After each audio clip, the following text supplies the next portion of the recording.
Dan Larson. I'm at the photo booth taking a look at some Halloween decorations. This is all stuff that's been in the background of our videos for the last month or so, at least the last 3 or 4 videos. Stuff that I've just had in my toy collection for a really long time, for the most part. It's all Halloween themed, scary monsters, Spawn, whatever, that works good for Halloween. Some of it I pack away for the year and just bring it out at Halloween time. Other stuff stays out all year. Up front, we've got Jlu Scarecrow. This is from 2009. I actually just got this piece this year. It's a later interpretation of the character. Usually he's got the bag over his head, that sort of thing, but I really like that this one in particular has this, skull face. He's got the traditional noose around his neck, and I really like the Kung Lao sort of style hat here with the staff. He's just real creepy. He's got a little bit of a Solomon Grundy kind of zombie-ish kind of look to him, but I really dig this figure. Perfect for Halloween. After that, we've got NECA's Behemoth. This is part of the whole NECA series. This is Diamond Select is doing the Nightmare Before Christmas stuff right now. This guy's pretty dusty, but NECA did it way back in the 2005, 2006, somewhere around there. I've always liked this particular figure. It doesn't really do much. He doesn't have a lot of, I don't even think, these aren't even really joints. Well, yeah, I guess they are, but you wouldn't want to use those joints. And NECA, especially at this point, you think they're fragile now. They were really fragile back then. I tend to not even want to move any of these joints. This guy doesn't even want to stand up anymore because they're so delicate and brittle. Especially Jack Skellington back here. Just needle thin limbs, which is great for character accuracy. And he's got joints all over the place, but you don't want to move them.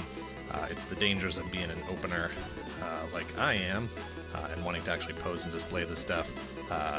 Pumpkin King here has already taken some hits. In fact, I think this arm actually isn't even on there. I think I glued it on at some point. His hand is obviously broken off, but just you're sacrificing the posability for the actual detail of the piece.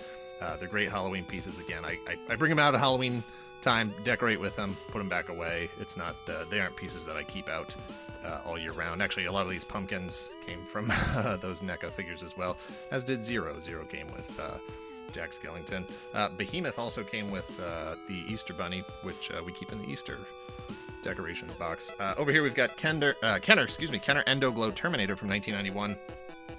He's just a glow-in-the-dark skeleton, basically. Glow-in-the-dark robot skeleton, which, that's all Halloween to me.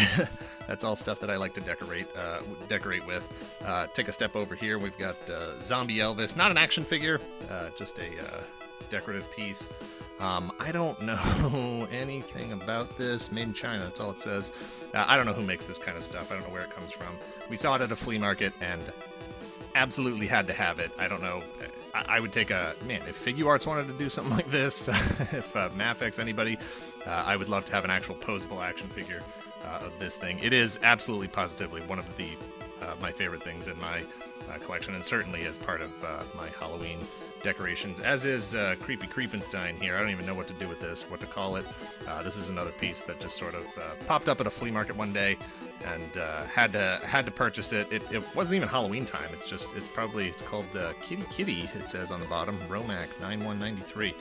That probably just unleashed some sort of curse. I think a 6th level of hell just opened up. So keep an eye on for that in the near future. The ear's busted off here, a paw of some sort, in the arm, and I don't know if he's kissing it on the back here. I don't even know if it's a boy or a girl, but it's super creepy and it looks great on the shelves at Halloween time. Up next, we've got a whole slate of Mcfarlane figures. McFarlane obviously used to be a much bigger player in the industry, both in terms of quote-unquote action figures, which I don't know that these even qualify as action figures anymore, or ever did. They're really just more slightly articulated statues. But these are all from, I looked it up, and I can't even believe that the Sleepy Hollow movie came out in 1999. I would have said early 2000s for sure, but turns out it actually was in the 90s. But over here we've got regular Ash, not the best likeness on that, but still a nice piece. And then of course Evil Ash, and these guys were a 2-pack if I remember correctly. Cloth goods cape, super detailed, especially for the era that they came out in, and just really good for Halloween decoration purposes. Next up we've got Freddy and Jason.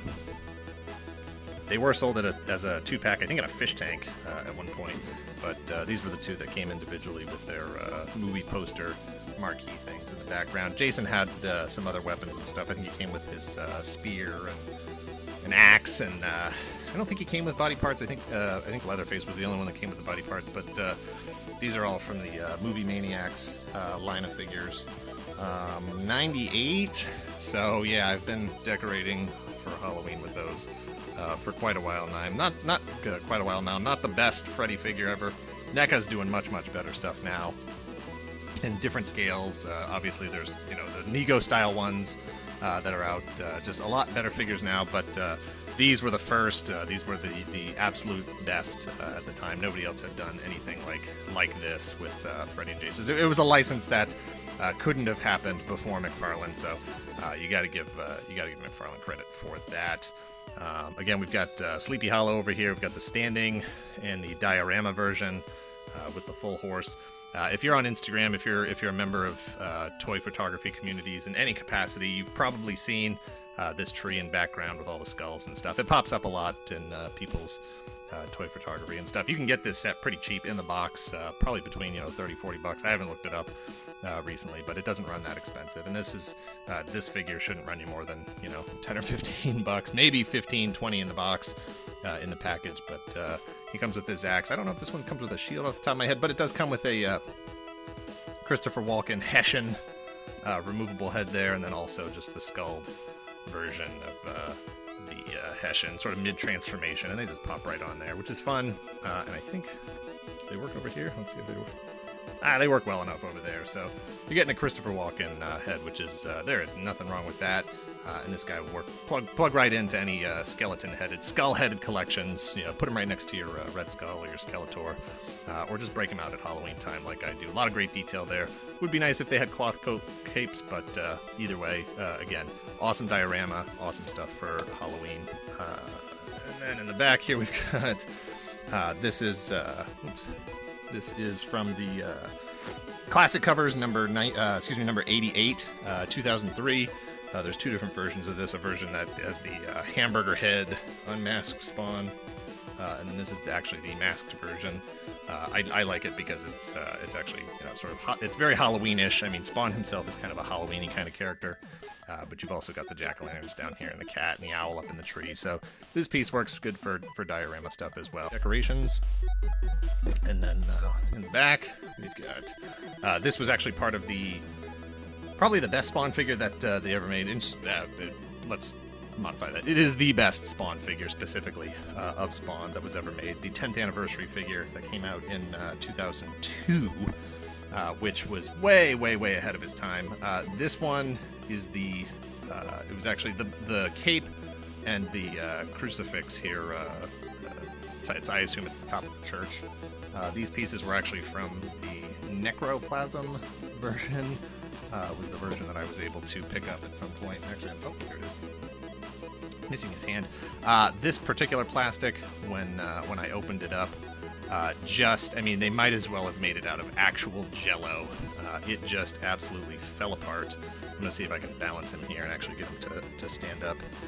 Because it actually is, in terms of posability, especially for McFarlane toys and for Spawn, it is the best Spawn figure that's ever been produced. Double jointed knees, torso, ab crunch there, real chains. It's got a butterfly joint on the shoulder, but as I took this thing out of the package, his hand came off, his feet came off, his torso broke in half, and so at this point I basically just used the actual crucifix here, the cross with the cape draped over it. Normally he would be posed up here, crouched on it with the chains hanging down and stuff, but that just didn't last very long. And last but not least, in the back here, just a beautiful, handsome man. Stand up a little bit. This is a Toy Biz 1996 Ghostwriter piece that I actually picked up very recently, last year around this time. I was able to pick this thing up. It is an incredible action figure, or doll, whatever you want to call it, cloth goods. I mean, the gimmick was that it was supposed to be transformable between, yeah, I can't even get it off. It's supposed to go between Dan Ketch and Ghostwriter. You can take this off. There's another outfit with regular pants and clothes and stuff. He's got these just flippers for, you know, oven mitt hands. And the head glows in the dark. He's got this chain on here. I think it's incredibly, horribly terrible and wonderful as a Halloween decoration.